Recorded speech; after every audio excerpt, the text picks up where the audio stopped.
रतन, जी। ये फोटो किसकी है?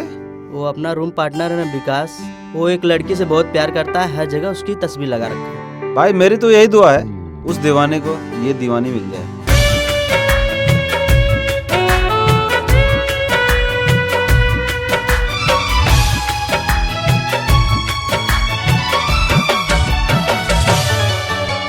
दिल की इन गलियों में है मिलते वफा ज़फ़ा, दिल की इन गलियों में है मिलते वफा ज़फ़ा। मेरी किस्मत में क्या था ये मुझको नहीं पता, और रब्बा मुझे तूने बता दिया, गलत था क्यों ना बता दिया, और रब्बा मुझे तूने बता दिया, गलत था क्यों ना बता दिया।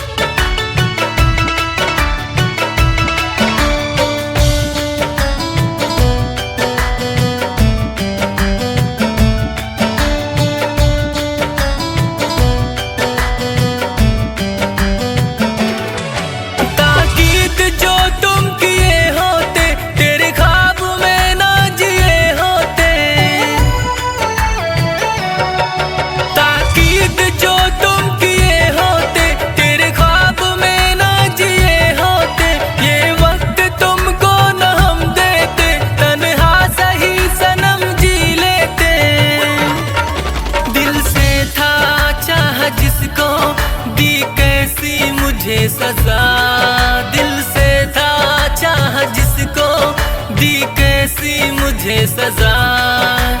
मेरी किस्मत में क्या था ये मुझको नहीं पता, और रब्बा मुझे तूने बता दिया, गलत था क्यों ना बता दिया, और रब्बा मुझे तूने बता दिया, गलत था क्यों ना बता दिया।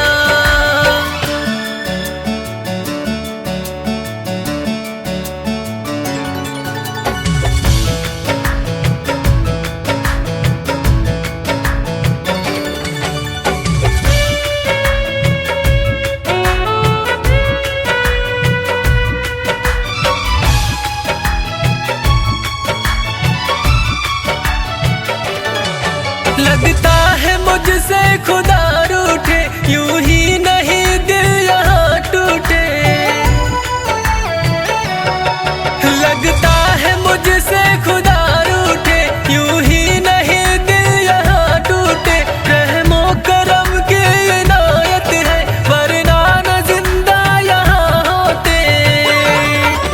करना ना इश्क हद से मुश्किल है ये इंतजार, करना ना इश्क हद से मुश्किल है ये इंतजार। मेरी किस्मत में क्या था ये मुझको नहीं पता, और रब्बा मुझे तूने बता दिया, गलत था क्यों ना बता दिया, और रब्बा मुझे तूने बता दिया, गलत था क्यों ना बता दिया।